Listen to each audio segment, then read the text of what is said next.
நற்செய்தி வாசகம். மார்க் எழுதிய நற்செய்தி 4ஆம் அதிகாரம். ஆண்டவரின் உயிருள்ள வார்த்தைகள் 1-20 முடிய. அவர் மீண்டும் கடலோரத்தில் கற்பிக்க தொடங்கினார்.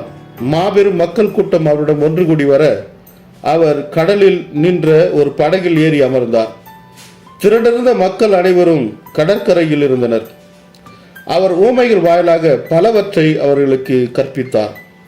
அவர் அவர்களுக்கு கற்பித்தது, இதோ கேளுங்கள். விதைப்போர் ஒருவர் விதைக்கச் சென்றார். அவர் விதைக்கும் பொழுது சில விதைகள் வழியோரம் விழுந்தன. பறவைகள் வந்து அவற்றை விழுங்கிவிட்டன. வேறு சில விதைகள் மிகுதியான மண்ணில்லாத பாறை பகுதிகளில் விழுந்தன. அங்கே மண் ஆழமாக இல்லாததால் அவை விரைவில் முளைத்தன. ஆனால் கதிரவன் மேலே எழ அவை காய்ந்து வேறில்லாமையால் கருகி போயின. மற்றும் சில விதைகள் முட்செடியினிடையே விழுந்தன. முட்செடிகள் வளர்ந்து அவற்றை நெருக்கிவிடவே அவை விளைச்சலை கொடுக்கவில்லை. ஆனால் இன்னும் சில விதைகள் நல்ல நிலத்தில் விழுந்தன. அவை முளைத்து வளர்ந்து சில 30 மடங்காகவும், சில 60 மடங்காகவும், சில 100 மடங்காகவும் விளைச்சலை கொடுத்தன. கேட்க செவியுள்ளோர் கேட்கட்டும். அவர் தனிமையான இடத்தில் இருந்தபோது அவரை சூழ்ந்திருந்தவர்கள் பன்னிருவரோடு சேர்ந்து கொண்டு ஊமைகளை பற்றி அவரிடம் கேட்டார்கள். அதற்கு இயேசு அவர்களிடம், இறையாட்சியின் மறைபொருளை அறிய உங்களுக்கு கொடுத்து வைத்திருக்கிறது. புறம்பே இருக்கிறவர்களுக்கோ எல்லாம் ஊமைகளாகவே இருக்கின்றன. எனவே அவர்கள் ஒருபோதும் மனமாறி மன்னிப்பு பெறாதபடி கண்ணால் தொடர்ந்து பார்த்தும் கண்டுகொள்ளாமலும், காதால் தொடர்ந்து கேட்டும் கருத்தில் கொள்ளாமலும் இருப்பார்கள் என்று கூறினார்.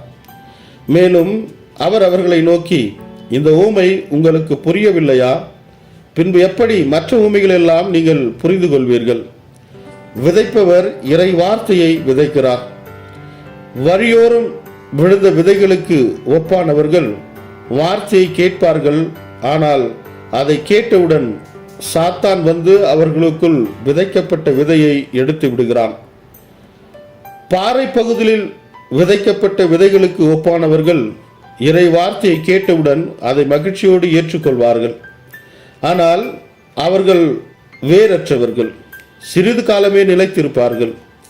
இறை வார்த்தையின் பொருட்டு இன்னலோ இடுக்கனோ நேர்ந்த உடனே அவர்கள் தடுமாற்றம் அடைவார்கள்.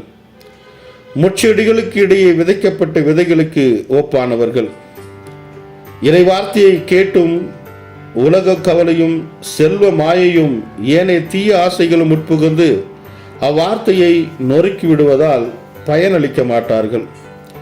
நல்ல நிலத்தில் விதைக்கப்பட்ட விதைகளுக்கு ஒப்பானவர்கள் இறை வார்த்தையை கேட்டு அதை ஏற்றுக்கொண்டு பயனளிப்பார்கள். இவர்களுள் சிலர் 30 மடங்காகவும், சிலர் 60 மடங்காகவும், சிலர் 100 மடங்காகவும் பயனளிப்பர் என்றார். இது வாழ்வு தரும் கிறிஸ்துவின் நற்செய்தி. கிறிஸ்துவே உமக்கு புகழ்.